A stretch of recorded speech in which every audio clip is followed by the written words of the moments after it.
इस एपिसोड में आपका स्वागत है, अभिनंदन है। और इस कड़ी में हम एक बार फिर हाजिर हैं आपके सामने लेकर मधुकर उपाध्याय की 7 खंडों में लिखित बापू के पहली किताब के कुछ अंश। हमने अभी तक सुना, और जब मैं ये बार बार कहता हूँ सुना, क्योंकि दिखाने के लिए कुछ नहीं है, ये एक तरह से नरेशन है उस किताब का। ना तो आपको ग्राफिक्स मिलेंगे, ना तो आपको कोई एनिमेशन मिलेगा, और ना ही बापू की कोई फोटो या इस तरह से कोई प्रदर्शनी या ऐसा कोई चलचित्र की तरह इसमें दिखाई नहीं देगा। जब मैं सुना शब्द का इस्तेमाल करता हूँ तो ये ज़्यादातर इसलिए कि मेरा रेडियो से भी जुड़ाव है, और मेरा उद्देश्य सिर्फ सुनाना है, दिखाना कुछ नहीं। इसलिए मैं हमेशा सुनने का इस्तेमाल करता हूँ। और अभी तक आपने सुना कि मोहनदास ने कई सारे प्रयोग कर लिए, और फिर पिछली कड़ी में आपने देखा किस तरह उसके भाई ने जब कर्ज होने की वजह से कड़े का एक छोटा सा हिस्सा बेच दिया, तो ये बात मोहनदास को कचोटती रही, और अंततः लिखकर अपने पिता करमचंद को ये बताता है कि ऐसी गलती दोबारा नहीं होगी। और उसके लिए दीवान करमचंद, जो बेड रिडन है, बिस्तर पर हैं, वो उसको गले से लगाते हैं। आगे की कड़ी आपके सामने हाजिर है, और ये मेरा सौभाग्य है कि ऐसे महान व्यक्ति की जीवन गाथा मैं आपके साथ शेयर कर रहा हूँ, साझा कर रहा हूँ। कहाँ तक चल पाऊंगा ये तो मैं नहीं जानता, लेकिन कोशिश है कि इन 7 खंडों को आपके सामने मैं शेयर करूं, साझा करूं। अगला पाठ है मैट्रिक का महाभारत। पढ़ाई लिखाई से जुड़ा है। मैट्रिक का इम्तिहान सिर पर था। मोहन की बिल्कुल इच्छा नहीं थी कि वो पोरबंदर जाए। मालूम था कि वहां जाने पर 15-20 दिन का नुकसान हो जाएगा। अनुभव से जानता था कि पुराने दोस्तों और परिवार की हलचल के बीच पढ़ाई हो नहीं पाएगी। काठियावाड़ हाई स्कूल में आने के बाद उसने पोरबंदर की हर यात्रा में पढ़ाई की कोशिश की, लेकिन नतीजा हर दफा सिफर रहा। पक्का टाइम टेबल बनाता, बस्ते में किताबें भरकर चलता, पर उन्हें निकालने की नौबत ना आती। बस्ता जस का तस वापस राजकोट आ जाता। मोहन चाहता था कि बाकी लोग पोरबंदर जाएं, पर वो राजकोट में रुक जाए, दूसरी व्यस्तताएं कम हों और उसे किताबों पर ध्यान देने का अवसर मिले। कभी अकेले, कभी दोस्तों के साथ परीक्षा की तैयारी कर सके, लेकिन ये हो नहीं पाया। उसकी इच्छा के बीच में एक छोटी सी जगह थी जहां मन भटकता था। सोचता था कि ऐसा हुआ तो कस्तूर का साथ छूट जाएगा। कस्तूर को राजकोट में छोड़ने की बात वो किसी से कह नहीं सकता था। हाई स्कूल में भाषाओं के अलावा अंक गणित, रेखा गणित, इतिहास और समाज शास्त्र उसके विषय थे। गुजराती, अंग्रेजी और संस्कृत को मिलाकर कुल 7 पर्चों की तैयारी करनी होती थी। अंग्रेजी में एडिसन और मिल्टन थे, संस्कृत में बाणभट्ट और कालिदास। सबको साधना मुश्किल था, लेकिन मोहन को रेखा गणित सबसे कठिन लगता, इसलिए भी कि अब करीब करीब सारी पढ़ाई अंग्रेजी माध्यम से होती। हालांकि गणित के मास्टर अच्छे थे, समझाते थे, सवालों के जवाब देते थे, पर उनकी बातें प्रायः सिर के ऊपर से निकल जाती। कुछ समस्या पिछले साल के डबल प्रमोशन की वजह से था, जिसने मोहन को अचानक ही अगली कक्षा में प्रवेश दिला दिया था। जब तक मोहन अगली कक्षा में आया, रेखा गणित का शुरुआती हिस्सा पढ़ाया जा चुका था। जो काम बाकी छात्रों ने साल भर में किया, उसे 6 महीने में करना था। साल बच गया पर बोझ बढ़ गया। रेखा गणित कठिन नहीं है Mohan, it's simple observation and reasoning. एक बार समझ आ जाए तो इससे सरल कोई विषय नहीं होगा। मास्टर साहब ने हताश मोहन का हौसला बढ़ाने की कोशिश की। रेखा गणित नया विषय था, प्रमेय हल करने में जान निकलती थी, दिमाग लकीरों में उलझ जाता। त्रिभुज ABC, BAC और CBA में फंस कर रह जाता। यूक्लिड के प्रमेय खासकर टेढ़े लगते, उन्हें याद नहीं किया जा सकता था। हर बार नए सिरे से दिमाग लगाकर हल करना पड़ता था।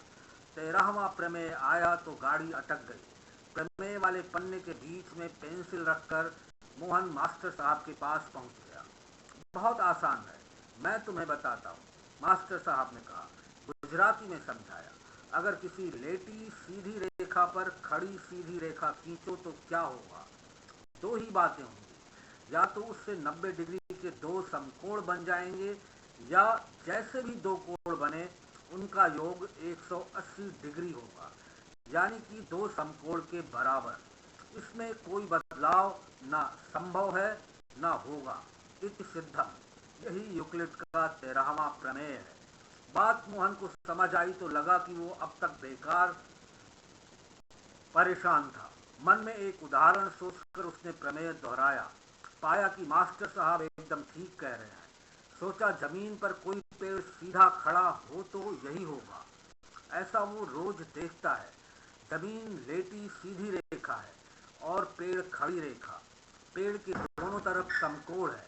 हवा चले और पेड़ झुक जाए तब भी सिर्फ कोण बदलेगा, कोण का योग नहीं बदलेगा, वही रहेगा, दो समकोण। रास्ते भर मोहन अलग अलग उदाहरण से वही प्रमेय करता चला आया। अब वो पहले से अधिक आश्वस्त था कि पोरबंदर जाना ठीक नहीं है, उसे राजकोट रुक जाना चाहिए। घर आकर उसने करसन से पूछा, ये सहूलियत मुझे पोरबंदर में कैसे मिलेगी? उस समय घर में यात्रा की तैयारी चल रही थी, सब व्यस्त, किसी के पास वक्त नहीं था। करसन ने टालने की गरज से कहा, उसकी जरूरत नहीं पड़ेगी, पड़ेगी तो मैं मदद कर दूंगा। शादी के बाद करसन पढ़ाई छोड़ चुका था, स्कूल जाना बंद हो गया था, किताबें दिए रखे में धूल खाती थी। उसकी पेशकश पर मोहन ने किसी तरह अपनी हंसी रोकी। मन में कहा कि इस पर आगे ना सोचना बेहतर है।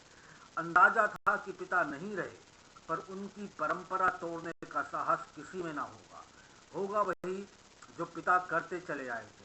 करसन मदद करे कि ना करे, पोरबंदर जाना पड़ेगा। इसी उधेड़बुन में उसे पिछली बार की एक यात्रा की याद आ गई, जब पिताजी जीवित थे। दीवान कोठी के बाहर सुबह सुबह 3 बैलगाड़ियां पहुंची। उन्हें चाक चौबंद किया जाने लगा। पहली 2 बैलगाड़ियों के ऊपर कच्चे बांस के मुड़ सकने वाले खपच्चे बांधे गए, चादर तान दी गई, अंदर पुआल की मोटी परत और उसके ऊपर दरी बिछाई गई, 2 तकिए रखे गए। तीसरी बैलगाड़ी में इतना इंतजाम करने की जरूरत नहीं थी। खाना पकाने, खाने के बर्तनों और 4 दिन की यात्रा लायक सामान के लिए तकिया चादर क्यों रखते? एक दिन एहतियात जरूर बरती गई एक एहतियात जरूर बरती गई। पानी के लिए मिट्टी का घड़ा हिफाजत से रखा गया कि रास्ते की कच्ची सड़क पर हिचकोले खाकर टूट न जाए। ऐसा साल में 1-2 बार होता था। दीवान करमचंद ने पोरबंदर छोड़ दिया था, पर वो पूरी तरह छूटा नहीं था। एक डोर बंधी रही। सारा जीवन उसे अपना नगर मानते रहे। दरबार के कामकाज से जैसे फुर्सत मिलती पोरबंदर चले जाते। राजकोट में उनका रहना पोरबंदर की 2 यात्राओं के बीच का अंतराल भर था। इसमें पैतृक संपदा के रख रखाव जैसी बात नहीं थी। परिवार का मोह था जो उन्हें खींच ले जाता था। जब तक तबीयत ठीक थी, करमचंद ने ये क्रम टूटने नहीं दिया। उस समय कुछ अस्वस्थ थे तो घर वालों ने यात्रा के लिए मना किया, तारीख टाल देने को कहा। करमचंद नहीं माने। पोरबंदर के आकर्षण ने रात भर में उन्हें चंगा कर दिया। पहली बैलगाड़ी में करमचंद, करसन और कुछ बच्चे थे। मोहन उनके साथ था। दूसरी में पुतलीबाई, कस्तूरबाई, रंभा और ललिता थी। तीसरी में घर के पुराने और विश्वास पात्र नौकर चाकर। गर्मी के दिन थे, हवा चलती नहीं थी। चले तो मुंह पर चपत लगाकर चली जाए।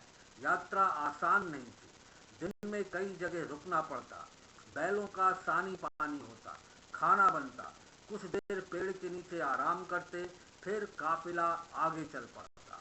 रास्ते भर करमचंद ने तबीयत खराब होने की शिकायत नहीं की। प्रयास करते रहे कि किसी को इसका आभास न हो, लेकिन मोहन को भांपने में देर न लगी कि वो तकलीफ में है। लगातार सेवा में लगा रहा, कभी सिर दबाता, कभी पैर, कि किसी तरह पोरबंदर पहुंच जाए, वहां वैद्य जी को दिखा लेंगे। सामान्यतः कम बोलने वाले करमचंद ने शायद अपना दर्द छिपाने के लिए उस रोज खूब बातें की। मोहन के लिए उनका ये रूप एकदम नया था। क्यों मोहन, तुम्हें अब भी अंधेरे से डर लगता है? राह चलते भूत प्रेत मिलते हैं? नहीं पिताजी, बिल्कुल नहीं, मैं बड़ा हो गया हूँ।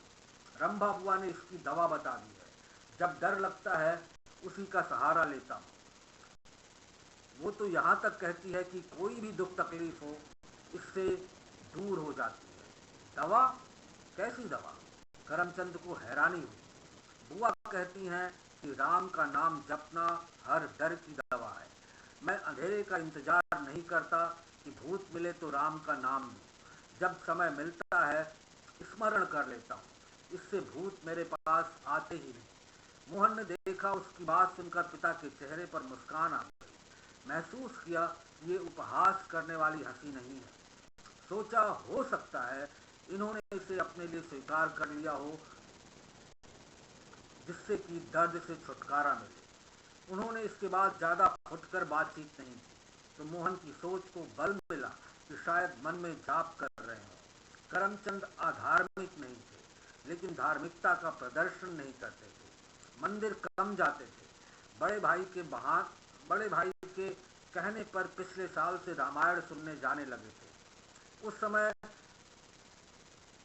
भीलेश्वर के संत लाधा महाराज पोरबंदर में थे। रामचरितमानस का सस्वर पाठ करते थे। गला अच्छा था, दोहा चौपाई गाते तो सुनने वाले लीन हो जाते। जब से करमचंद ने उनसे मानस का पाठ सुना, यात्रा की योजना ये देखकर बनाने लगे कि लाधा महाराज पोरबंदर में कब होंगे। तकरीबन हर रात मंदिर पहुंच जाते, चाहे तबीयत पूरी तरह ठीक ना हो। उन्होंने नियमितता बनाए रखी। पोरबंदर में मोहन का काम यही हो गया, पिता के साथ जाना और देर रात कथा संपन्न होने पर उनके साथ लौटना। मंदिर में मोहन शरीर से पिता के साथ रहता, पर मन हमेशा कस्तूरबाई में लगा रहता। अफसोस करता कि उसका संयम बार बार टूट कैसे जाता है, बल्कि उसे दोहरी शर्म थी। हाई स्कूल की पढ़ाई में इसी मन के कारण बाधा पड़ती, किताब में ध्यान लगाना मुश्किल होता। पिता की बीमारी में अवसर तलाश करता कि कब अपने कमरे में कस्तूर के पास पहुंच जाए। पोरबंदर में करमचंद को वैद्यों हकीमों को दिखाया, दवा खाई, लेकिन अधिक लाभ नहीं हुआ। बस इतना हुआ कि छुट्टियों के बाद राजकोट वापसी में कष्ट नहीं हुआ। बैलगाड़ियों का काफिला सही सलामत लौट आया। राजकोट में वैद्य हकीमों का घर आना जाना रोजमर्रा की बात हो गई। वैद्यों ने तरह तरह के लेप आजमाए, हकीमों ने मरहम पट्टियां की, झोला डॉक्टर कूट पीस कर दवा दे गए। यहाँ तक कि हज्जाम वगैरह ने घरेलू नुस्खे सुझाए, पर फायदा कुछ नहीं हुआ। बीमारी बढ़ती गई। पिता की तीमारदारी ने मोहन की पढ़ाई के समय में और कटौती कर दी। घरेलू उपचार और आयुर्वेदिक यूनानी दवाएं बेअसर रहीं, तो अंग्रेज डॉक्टर की सलाह ली गई। डॉक्टर घर आया, सवाल पूछकर कागज पर लिखता रहा और कहा, इसका एक ही ट्रीटमेंट है, operation. You will have to go to Bombay. Bombay जाना मांगता। हम सर्जन को जानता है, चिट्ठी लिख देगा। फिलहाल के लिए उसने दवाएं लिख दी, कहा कि इससे फौरी आराम मिल जाएगा। मोहन बाजार से सब दवाइयां, टैबलेट और टॉनिक की बोतलें ले आया।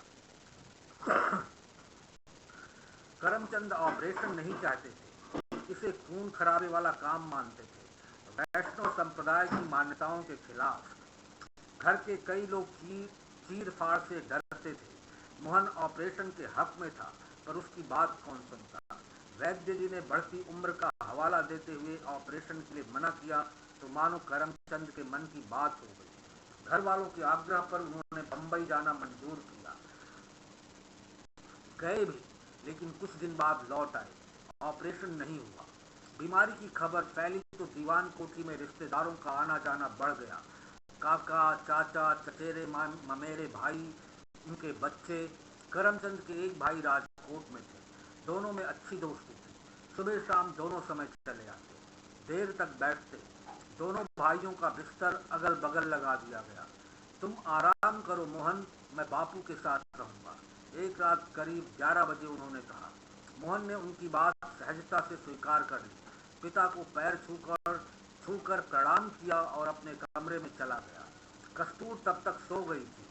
मोहन को अकेलापन अच्छा नहीं लगा तो उसे जगा दिया। करमचंद को आभास हो गया कि अंतिम समय निकट है। आवाज जा चुकी थी, बोल नहीं पा रहे थे। कागज कलम लाने का इशारा किया और कांपते हाथों से मुश्किल से 2 शब्द लिखे, तैयारी करो।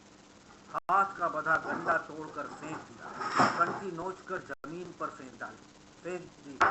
लंबी सांस ली। भाई को देखकर आंख बंद की तो बंद ही रह गई, कभी नहीं खोली। मोहन को कमरे में आए 5-7 मिनट हुआ होगा कि दरवाजे पर थाप पड़ी। आवाज आई, उठो, बापू बहुत बीमार है। उसका दिल धक हो गया। बीमार तो वो थे ही, बहुत बीमार का अर्थ समझना कठिन नहीं था। अफसोस हुआ कि आखिरी पलों में वो पिता के पास नहीं था। बिस्तर से कूदकर दरवाजा खोला। कह तो सही, क्या बात है? मोहन ने नौकर से पूछा। बापू गुजर गए, उसने कहा और रोते हुए लौट गया। पिता की मृत्यु के बाद मोहन की जिंदगी के 2 केंद्र बिंदु रह गए, पढ़ाई और कस्तूर। वो प्रायः इन 2 शब्दों को उलट पुलट कर देखता, पर कभी तय नहीं कर पाया कि प्राथमिकता में किसे ऊपर दे। बाकी विषयों पर उसकी प्राथमिकता स्पष्ट थी। उसने क्रिकेट मैदान पर जाना बिल्कुल छोड़ दिया। छूट तो पिता की बीमारी के समय से गया था, पर अब पढ़ाई के लिए वक्त निकालना मोहन को अधिक जरूरी लगा। वो अच्छा गेंदबाज था, बल्लेबाजी ठीक करता था, दोनों में महारत थी। स्कूल में और बाहर जब मैच होता, टीमों का प्रयास रहता कि मोहन उनकी टीम में आ जाए, पर उसने क्रिकेट को अलविदा कह दिया। क्रिकेट में मोहन की दिलचस्पी पोरबंदर से शुरू हुई। पहली बार बल्ला वहीं पकड़ा। राजकोट में मैदान पर नियमित जाना प्रारंभ किया। ये संभवतः बरतानवी लोगों की संगत का असर था। दरअसल क्रिकेट को अमीरों और अंग्रेजों का खेल समझा जाता था। खिलाड़ी बनने में मोहन की रुचि अधिक नहीं थी, लेकिन पैदल चलने के अलावा यही एक खेल था जिसमें वो शामिल होता। इसी दौरान कस्तूर ने एक बच्चे को जन्म दिया। मोहन पिता बन गया। इससे उसकी व्यस्तता और जिम्मेदारियां बढ़ गई, लेकिन ये खुशी टिकी नहीं। जन्म के चौथे दिन बच्चे की मृत्यु हो गई। इसके बाद सारा ध्यान पढ़ाई पर चला गया। उन दिनों हाई स्कूल का इम्तिहान विश्वविद्यालय लेते थे। प्रश्न पत्र बाहर से बनकर आते और जांचने के लिए कापियां वहीं भेज दी जाती। बम्बई विश्वविद्यालय के अधीन 70 से अधिक स्कूल थे। राजकोट का काठियावाड़ हाई स्कूल उसमें शामिल था। इम्तिहान से पहले स्कूल के पास पर्चा आया कि छात्र बम्बई और अहमदाबाद में से एक परीक्षा केंद्र चुन लें। मोहन के लिए बम्बई जाना कठिन था, महंगा भी होता, इसलिए उसने अहमदाबाद चुना। परीक्षा के लिए पहली बार राजकोट से अहमदाबाद की यात्रा अकेले की। पढ़ाई क्या होती है, कोई उस दौर के छात्रों से पूछे। 5वीं पास की, नौकरी मिल जाती थी। मिडिल स्कूल करने वाला अफसर बन जाता था। इसके आगे कम ही लोग जाते। मैट्रिक पास करना हंसी खेल नहीं था। जिस साल मोहन ने इम्तिहान दिया, 3/4 छात्र फेल हो गए। नतीजा आया तो मोहन पास तो हो गया, पर उसने 40% अंक मिले। ये मामूली उपलब्धि नहीं थी। उसके अध्यापक प्रसन्न थे। उन्हें इससे बेहतर प्रदर्शन की उम्मीद नहीं थी, क्योंकि उनकी नज़र में वो असाधारण छात्र नहीं था। हर इम्तिहान में उसका यही हाल रहता। प्रमाण पत्र में टिप्पणी के तौर पर प्रायः साधारण या संतोषजनक लिखा होता। 12 साल की स्कूली शिक्षा में मोहन का मूल्यांकन इससे अच्छा कभी नहीं हुआ। घर के बड़े बुजुर्ग चाहते थे कि वो पढ़ाई जारी रखे। उसकी भी यही इच्छा थी। तय ये होना था कि आगे की पढ़ाई के लिए दाखिला भावनगर में ले या बम्बई चला जाए। करमचंद ने कभी दौलत नहीं तोड़ी। घर का काम मुश्किल से चलता था। राष्ट्रीय खर्च को देखते हुए फैसला भावनगर के पक्ष में हुआ।